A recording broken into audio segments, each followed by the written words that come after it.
Hello, motherfuckers are shaved! And if you don't see what this shirt says, it says, "Can you keep a secret?" Trash Palace! Right now it looks like it's backwards, but whatever. Okay, we're on chapter 4 now. It was expected to be a peaceful night. There hadn't been any riots for more than a week. No newbie had been ushered into the exercise yard to wait for his hazing to begin. No crazy somehow conjured a shiv that he knew belonged in the god of yet another certifiably insane. Even the unseasonably mild weather was cooperating. So atypical as it was, this was turning out to be a very good night indeed. Until explosions tore up the exercise yard. Guards positioned in Arkham Asylum's observation towers vainly searched for the source, but all they could see were patients drugged out of their minds, numbly wandering the unexpected war zone, uncertain if the explosions were actually happening or just some new and ridiculous hallucination, an all too familiar byproduct of their high-dosage meds. They learned the truth the hard way. Paramilitary thugs in gas masks and protective armor descended on ropes dropped from helicopters, hovering unseen in the shadowy clouds. Even as they descended, they targeted the helpless guards, effortlessly turning them into instant corpses. The few defenders who managed to survive ran for cover. Entering the hospital, they ducked behind overturned beds. Inmates were still trapped into them, and they were screeching for help that wouldn't be coming. "Shut up, you idiot!" One of the guards hissed at a patient hanging from the bed, his strap starting to fray. At the top of his voice, he was singing songs from an old Broadway show. "I said shut up!" The guard gritted. "Believe me, you don't want to let those killers know where we are." I do," the inmate said in a voice that was barely coherent. "You think if they see me, maybe they'll take me with them? I'd like them to take me to a restaurant, one that serves hamburgers and french fries and has ketchup in bottles, not those little paper thingies that don't hold much. You think they'll take me to a restaurant? I'm so pretty, oh so pretty, witty, and I'll put a bullet in your head, you idiot!" the guard muttered, still keeping his voice down. "Mine too, don't shut up." "Bullet in the head, that sounds good. Too, but I'd really prefer a restaurant." Finally, the guard smashed his elbow into the inmate's head, knocking him unconscious. He then closed his eye for a moment and prayed that the thugs, whoever the hell they were, hadn't heard the exchange. After a few moments, he opened his eyes again. One of the soldiers was there, staring at him, a gun pressed to the guard's heart. Mercifully, he never heard it fire. The thugs moved quickly, though cautiously, through the halls, taking down anything that stepped in their way, not distinguishing between guards or asylum prisoners. One of them, the commander, unhooked a radio from his belt. "She's here somewhere," he said. "Fan out! On the move again." He held his automatic in front of them, straight up, not turned at a 90-degree angle. Almost looks cool in the movies, he mused, but it's a great way to break your wrist. Then he said, "Don't forget Frost, and the boss want her breathing." The steel door to the medical wing was bolted shut from inside. 5 pouches of C4 plastic explosives removed the obstacle. Johnny Frost, easily 6'4", emerged from the chaos and effortlessly held up his find. "Got her, boss," he said to a tall, muscular figure standing in the shadows. "Just where you said she'd be." The Joker stepped out from the dark. He was tall and lean, with bright green hair and ripped like a mixed martial arts fighter. Metal-capped teeth glinted in the light. He studied the beautiful young psychiatrist. "Dr. Quinzel," he said. "How nice of you to join us. You're looking good enough to eat. Figuratively speaking, of course. I'm strictly vegan, at least today." Quinzel squirmed in Frost's grip, but he held firmly onto her. "Time for a little electric shock therapy," Joker said, then added, "Frost, do me a favor, will you? Dump our pretty lady on the table."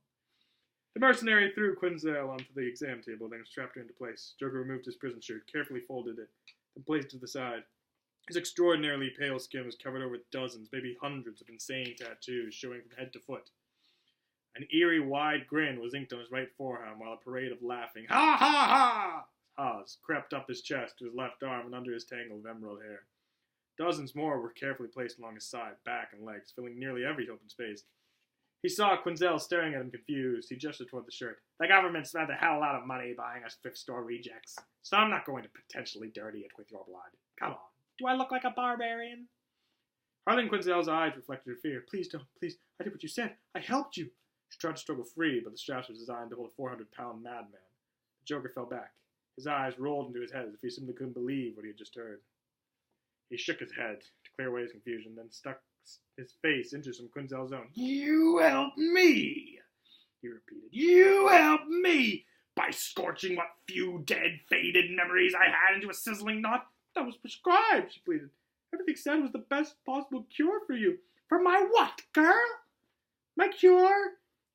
For my genius, my insanity, my ability to do bird calls? Or maybe you meant it was to help my bad back.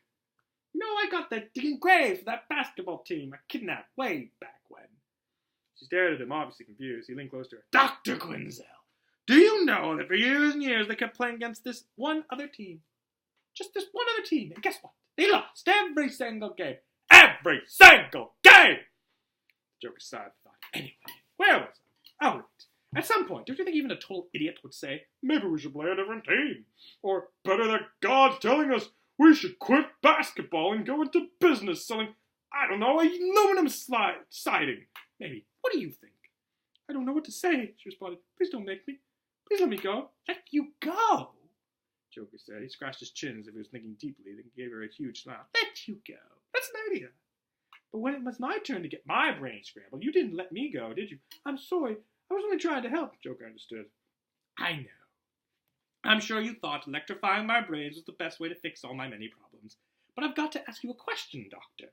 Did it ever cross your itty-bitty brain that maybe you could spend just a little extra time and come up with a better solution than turning my gray matter into instant pudding? What do you think, dearie? Would taking a little more time have proven a better way to go? Maybe. Sure. Why not? Quinzel stammered, more than willing to agree with anything he said. I mean, if that's what you think, I was just trying to do the right thing. He flailed his arms, his hands waving back and forth, puppet-like, uncontrolled, as if the hinges that held them to his wrists had broken. Doing the right thing, huh? You tossed me into a black hole of rage and confusion. Is that the medicine you practice, Dr. Quinzel? Is that doing the right thing for all your special patients? He held a leather strap in one hand, and with the other traced a long, sharpie pinky nail along her lips. Now, I'm throwing you into the same black hole, he said as he stroked her face with the leather strap, then rested over her closed mouth. Open up, doll, Joker said as he pushed the strap between her lips, and bite hard. This is so you don't break those perfect porcelain cap teeth when the juice hits your brain. You'll thank me later. You say you didn't want to hurt me. You say you didn't want to hurt me, he continued as she complied. Yet you did. And I insist I don't intend to hurt you. But you know what? Sometimes hurt happens. He stepped back, then gave a wide smile and laughed his approval. You are going to be my Mona Lisa, and I, for one, could not be more proud. Frost handed him the two pals that had been sitting on the small steel instrument table. He made a show of smearing them with conductive jelly and then placed them on her temples. Quinzel knew it was coming, and his slow, deliberate moves only prolonged her horror. When he smiled at her with that awful, gleaming, murdering smile, she screamed through the ball and leather strap. Forget you ever met me, he giggled. But she knew she never could. Arlene Quinzel was in love with the man. She convulsed as 450 volts seared through her brain. Her face contorted in impossible agony. Her teeth ground into the rubber. Joker was right. If he hadn't stuffed the ball into her mouth, her teeth would have cracked as she smashed them together. The psychiatrist writhed in agony. She was mewling with pain, yet somehow asked for more pain and pleasure, more pain than pleasure, more pleasure than pain, until she heard the machine suddenly go dead. Her teeth stopped chewing the rubber ball, which was almost completely shredded into ragged strings, and then her body went slack. A single tear fell from her open eyes. Goodbye, sanity. Hello, madness, my old friend. Joker let the last remains of her tears get sopped up in her laboratory smock, and exhaled a long, satisfied sigh. He sat aside the pals and took a set of street clothes from Frost. Good-looking lady, boss, his aide-de-camp said. She really liked you. Joker slipped on the newly pressed shirt, buttoned it, then checked himself in the med unit mirror. It would never have worked, Joker replied. She kept trying to fix me. Frost took his Glock and screwed it into Quinzel's ear. Who said you were broken? Joker slipped on his diamond-shaped J pinky ring, then he smiled. Not an ordinary smile. Not a smile to make someone laugh at him. No, this was the smile. The corners of his mouth slid his face into a vast, deadly rictus, metal teeth flashing. This was a hyena smile. A smile that could kill. It was a smile Frost had seen before. One that frightened the hell out of him. He holstered the Glock, and the two of them left the med lab. Outside, the commander of Joker's paramilitary force stared down at the asylum's warden, lying on the floor, rolled up in an embarrassing fetal position, knowing full well that at any moment he was going to be killed. The force were all dressed in costumes, weird, bizarre, twisted costumes, the better to frighten you with, my dear. Panda Man, wearing a panda face mask, sported a large heart on his chest with the words, Friends Forever, on it. Goathead Priest sported an actual preserved goat's head, which he wore over his black priest robes and rosary.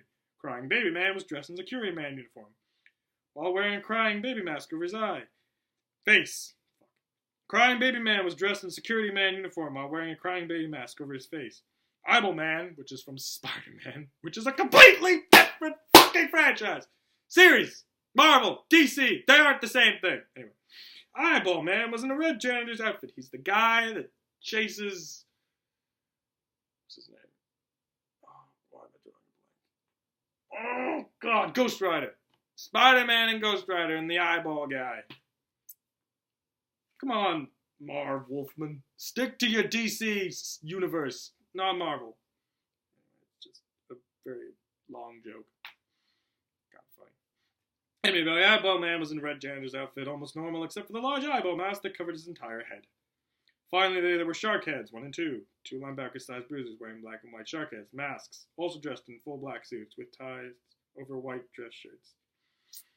Which is supposed to be from the original Suicide Squad, which in the movie, the cartoon movie, there's actually Sharkman, or whatever his name is. Weird, bizarre, twisted costumes. They're better to frighten you with, my dear. The commander put his gun to the Warren's temple. Bang! He said.